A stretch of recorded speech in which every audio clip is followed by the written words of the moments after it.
கரூர்ல நடந்த சம்பவத்த பாருங்க. அ நீதித்துறை எவ்வளவோ எச்சரிச்சோம். காவல்துறை எவ்வளவோ அவங்கள எச்சரிச்சாங்க.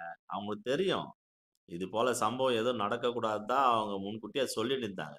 இப்ப ஆச்சா? 37 பேர், 40 பேர் செத்தாங்களா? இதெல்லாம் தேவையா? எம்ஜிஆருக்கும் கூட்டம் வந்தது. கலைஞருக்கும் கூட்டம் வந்தது.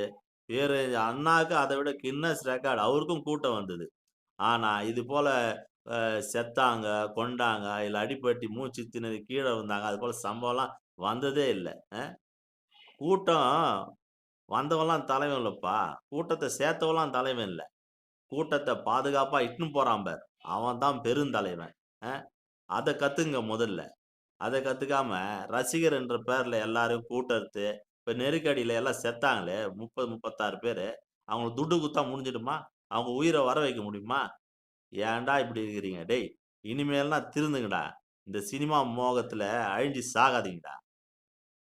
அ அந்த கூட்டத்துல ஆம்புலன்ஸ் போறதுக்கே வழி இல்ல. இதுல கப்பலாட்டம் ஒரு பஸ்ல வரது, அது ஒரு நெருக்கடி.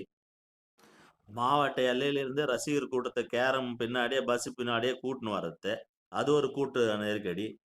திரும்பி 20, 30 கிலோமீட்டர் எல்லையில போய் விஜய விட்டு வரது, அது ஒரு நெருக்கடி. இப்படிலாம் நெருக்கடி மக்கள பண்ணி அதனாலேயே செத்தாங்கடா. போங்கடா. திருந்துங்கடா டேய்! அரசாங்கம் எவ்வளோ சொல்லியும் கேட்கறதில்ல. காவல்துறை, நீதிபதி எவ்வளோ சொல்லியும் நீங்க கேட்க மாட்றீங்க. கட்டுப்பாடு இல்லாத ஆளா இருக்கீங்க.